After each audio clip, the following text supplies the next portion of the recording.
علامہ سید غلام حسین کنتوری۔ علامہ سید غلام حسین کنتوری آپ کو علامہ کنتوری کے لقب سے بھی یاد کیا جاتا ہے۔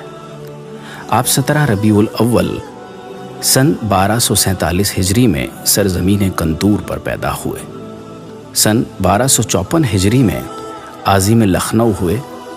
مدرسہ شاہی میں ابتدائی کتب پڑھی اور 8 سال کی عمر میں قرآن کریم کی تعلیم مکمل کی۔ علامہ کنتوری مفتی محمد قلی خان صاحب کے داماد تھے۔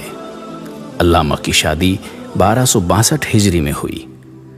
کچھ وجوہات کی بنا پر پڑھائی ترک کر کے اپنے وطن واپس آئے اور وہاں علم موسیقی میں اس قدر مہارت حاصل کر لی کہ فن موسیقی کے ماہرین بھی احساس کمتری کے شکار ہو گئے۔ آپ نے بزرگ علماء کی خدمت میں زانوئے ادب طے کیے، جن میں سے آیت اللہ سید حسین الین مکان، ابن آیت اللہ سید دلدار علی غفران ماب، آیت اللہ سید محمد تقی ممتاز العلماء بن آیت اللہ سید حسین صاحب، مولانا سید احمد علی صاحب محمد آبادی قابل ذکر ہیں۔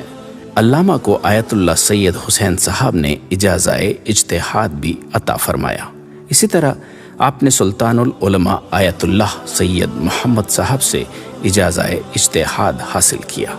تحصیل سے فارغ ہونے کے بعد مدرسہ سلطانیہ کے داروغہ قرار پائے۔ سن 1861 میں لکھنؤ چوک کے رجسٹرار ہوئے۔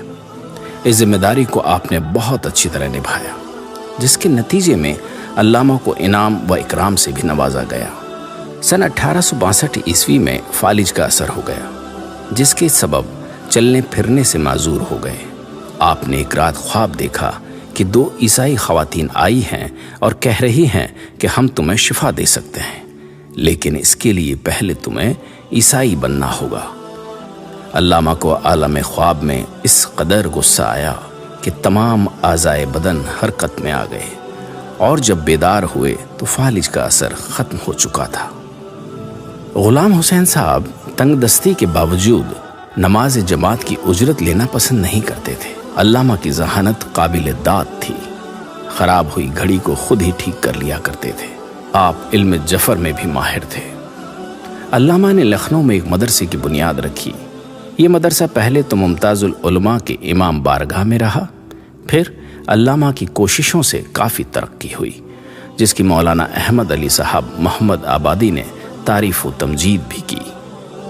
تفصیل کے لیے نجوم الہدایہ جلد اول صفحہ 185 کی جانب رجوع کر سکتے ہیں۔ جب آپ نے مدرسے کو تنزلی کے عالم میں دیکھا تو گھڑی اور صابن کا کارخانہ کھلا اور مدرسے میں درس بھی دیتے رہے۔ غلام حسین صاحب نے ککرولی ضلع مظفر نگر میں نیل کا کارخانہ بھی کھولا۔ اس دوران آپ نے ممتاز العلماء کی تفسیر بھی چھپوائی۔ آپ نے پرنٹنگ پریس بھی کھولی تاکہ کتابیں نشر کر کے لوگوں تک دین حق کا پیغام پہنچائیں۔ آپ نے جودھ پور، بھرت پور، آگرہ، گوالیر، کشمیر، میرٹھ اور مظفر نگر کے اطراف و جوانب میں مکتب کھولے۔ آپ نے پرانے سے پرانے امراض کا علاج کر کے انہیں جڑ سے ختم کر دیا۔ آپ 64 علوم میں ماہر تھے، جن میں سے فقہ، طب، فلسفہ، جفر، کیمیا، منطق، کلام، حدیث، تفسیر، علوم قرآن، ادبیات عرب، صرف، نجوم، میسمرزم، تشریح الاعضاء اور طبیات سر فہرست ہیں۔ آپ نے بہت زیادہ علمی میراث چھوڑی ہے، جن میں سے نمونے کے طور پر چند کتابیں یہ ہے: شرح کبیر کا حاشیہ، مغنی اللبیب کا حاشیہ، شرح اعجاز خسروی، رسالہ شیخ نواب، جواب رسالہ شواہد، رسالہ نور العینین، شرح زیارت ناہیہ، الفیہ بزبان اردو، حسینیہ قرآنیہ اور جوابات غیر مسلمین۔ علامہ نے اہل سنت حضرات سے مناظرے بھی کیے، جن میں سن 1894 عیسوی کا مناظرہ یادگار ہے، جو بیہڑا سادات مظفر نگر میں انجام پایا تھا۔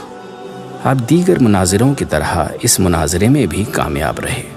اس مناظرے سے آپ نے تمام علماء اہل سنت کے دلوں میں گھر کر لیا۔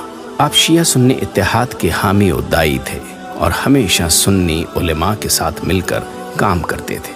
چنانچہ مولانا شبلی نعمانی کے ساتھ ندوۃ العلماء کی تاسیس میں آپ کا اہم کردار ہے۔ علامہ ظاہری طور پر علماء کی مانند نہیں رہتے تھے، لیکن آپ کے تمام کام علماء والے ہی تھے اور ہمیشہ دین حق کے دفاع میں کوشاں رہتے تھے۔ یہ علوم و فنون کا مرکز و محور 13 ربیع الاول سن 1327 ہجری میں شہر فیض آباد میں اپنی ابدی اور حقیقی دنیا کی طرف چل بسا اور تشنگان علم کو روتا بلختا چھوڑ گیا۔